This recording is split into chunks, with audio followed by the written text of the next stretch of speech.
La fin de l'année approche. Et avec elle, des histoires qui nous rappellent que la vie peut basculer en un instant. Dans la communauté de Catu de Abrante, dans la région métropolitaine de Salvador, en Bahia, une tragédie a bouleversé tout un quartier. Un drame silencieux, brutal, incompréhensible. Ce jour-là, Flaviane de Almeida, une jeune mère de seulement 20 ans, quitte sa maison avec sa fille âgée d'1 an et 9 mois. Elle ne part pas loin. Elle ne part pas longtemps. Elle sort simplement pour aller chercher une cesta de Natal, un panier de Noël destiné à aider sa famille à terminer l'année dignement. Un geste simple. Un geste innocent. Un geste qui, en apparence, ne comportait aucun danger. Mais parfois, c'est précisément dans ces moments ordinaires que les ténèbres frappent. Quelques instants après avoir quitté sa résidence, Flaviane est interceptée par des hommes à bord d'une voiture. Personne ne comprend encore ce qui se dit à ce moment-là. Personne ne peut expliquer ce qui se passe dans ces secondes décisives. Ce que l'on sait, c'est que Flaviane est forcée à monter dans le véhicule. Sa fille est retirée de ses bras. Puis, l'enfant est abandonné dans la rue. Vivante. Seule. En pleurs. Comme si une limite invisible avait été posée. Comme si le mal avait décidé jusqu'où il pouvait aller. Des habitants du quartier retrouvent rapidement la petite fille. Ils la prennent dans leurs bras. Ils la mettent en sécurité. Ils alertent la famille. Pendant ce temps, Flaviane, elle, ne donne plus aucun signe de vie.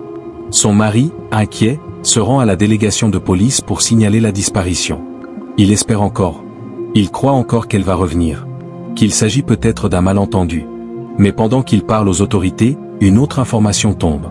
Un corps vient d'être retrouvé dans une zone boisée, non loin de là. Quelques instants plus tard, la confirmation arrive. Le corps est celui de Flaviane. La jeune mère est retrouvée sans vie, abandonnée dans la forêt. Une sortie qui devait durer quelques minutes s'est transformée en tragédie irréversible. Une famille est brisée. Un enfant grandira sans sa mère. Les autorités traitent l'affaire comme un enlèvement suivi de meurtre. Mais jusqu'à présent, ni la motivation du crime, ni l'identité des auteurs n'ont été établies. La police civile poursuit ses investigations, cherchant des réponses, cherchant des coupables. Dans le quartier, l'émotion est immense. La peur aussi. Car cette histoire pose une question qui dérange. Si cela peut arriver à une jeune mère, en plein jour, dans son propre quartier, à qui cela ne pourrait-il pas arriver? Cette tragédie nous rappelle une vérité spirituelle profonde. La fin de l'année est une période sensible. Une période où beaucoup baissent la garde. Une période où le combat invisible s'intensifie. La Bible nous avertit pourtant. Veillez et priez.